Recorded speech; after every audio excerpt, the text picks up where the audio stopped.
ಎಲ್ಲರಿಗೂ ನನ್ನ ನಮಸ್ಕಾರಗಳು. ಮನದಾಳದ ಮಾತಿಗೆ ಸ್ವಾಗತ. ಇವತ್ತಿನ ಸನ್ನಿವೇಶದಲ್ಲಿ ಮನುಷ್ಯ ಅಸೂಯೆ, ದ್ವೇಷ, ವಂಚನೆ, ದುರಾಸೆ, ನಂದು ನನ್ನದೇ ಅನ್ನೋ ಭಾವನೆಯಲ್ಲಿ ಇಂದು ಮನುಷ್ಯ ಬದುಕ್ತಾ ಇದ್ದಾನೆ. ನಾನು ಕೇಳಿದ ಕಂಡ ಸತ್ಯವನ್ನು ನಿಮ್ಮ ಮುಂದೆ ಇಡ್ತಾ ಇದ್ದೀನಿ. ಹುಷಾರಿಲ್ಲದ ಒಬ್ಬ ಮನುಷ್ಯ ಆಸ್ಪತ್ರೆಯಲ್ಲಿದ್ದಾಗ ಅದೇ ತನ್ನ ಮಕ್ಕಳು ಹೇಳ್ತಾರೆ, ಅಪ್ಪನಿಗೆ ಉಸಿರಾಡೋದೇ ಕಷ್ಟ ಆಗಿದೆ, ಅಪ್ಪ ಮಾತು ಪೂರ್ತಿಯಾಗಿ ನಿಲ್ಲಿಸ್ಬಿಟ್ಟಿದ್ದಾರೆ, ಅಪ್ಪ ಪಡೋ ಯಾತನೆಯನ್ನು ನಾನು ನೋಡೋಕ್ಕಾಗ್ತಿಲ್ಲ, ತುಂಬ ಸಂಕಟ ಆಗ್ತಿದೆ, ಸ್ವಲ್ಪ ಹುಷಾರಾಗಿ ಅಪ್ಪ ವಾಪಸ್ ಮನೆಗೆ ಬಂದುಬಿಟ್ರೆ ಸಾಕು ಅಂತ ಒಂದೇ ಧಾಟಿಯಲ್ಲಿ ಮಾತಾಡ್ತಾ ಇರ್ತಾರೆ. ಅಷ್ಟರಲ್ಲಿ ಅವ್ರ ತಂದೆ ತೀರಿಕೊಂಡ ಸುದ್ದಿ ಬರುತ್ತೆ.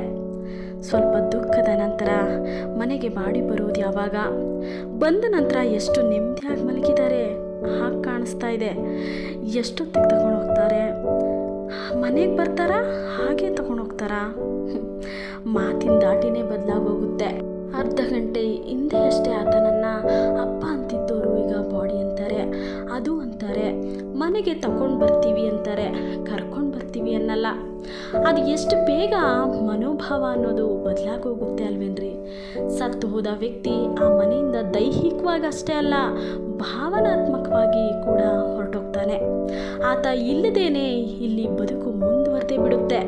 ಅಂಥದ್ದೇನೂ ಆಗಿರಲ್ಲ. ಈಗಿದ್ದ ಈಗಿಲ್ಲ ಅನ್ನೋ ಮಾತಲ್ಲೇ ಎಲ್ಲವನ್ನು ಮುಗಿಸ್ಬಿಟ್ಟಿರ್ತಾರೆ. ಸಾವು ತರೋದು ಕೇವಲ ದುಃಖವನ್ನಲ್ಲ, ಎಷ್ಟು ಮನೆಗಳಲ್ಲಿ ಸತ್ತವರನ್ನು ಮಿಸ್ ಮಾಡ್ಕೊಳ್ಳೋಕ್ಕೂ ಕೂಡ ಇರೋದಿಲ್ಲ. ಆಲ್ ಇಸ್ ವೆಲ್ ಅನ್ನೋ ತಟಸ್ಥ ಸ್ಥಿತಿ ಏರ್ಪಟ್ಬಿಟ್ಟಿರುತ್ತೆ. ಸಾವಿಗೆ ಮಾತ್ರ ಅಂಥದ್ದೊಂದು ಕೆಪಾಸಿಟಿ ಇದೆಯೋ ಏನೋ ಗೊತ್ತಿಲ್ಲ. ಅದಕ್ಕೆ ಹೇಳೋದು, ಸಾಯೋಕ್ಕೂ ಮುನ್ನವೇ ಸಂಬಂಧಗಳು ಸಾಯದೇ ಇರೋ ಹಾಗೆ ಬದುಕೋಣ, ಸತ್ತ ನಂತರವೂ ನೆನೆಯೋ ಹಾಗಿರೋಣ ಅಂತ ಹೇಳ್ತಾ ವಿಡಿಯೋನ ಎಂಡ್ ಮಾಡ್ತಾ ಇದ್ದೀನಿ.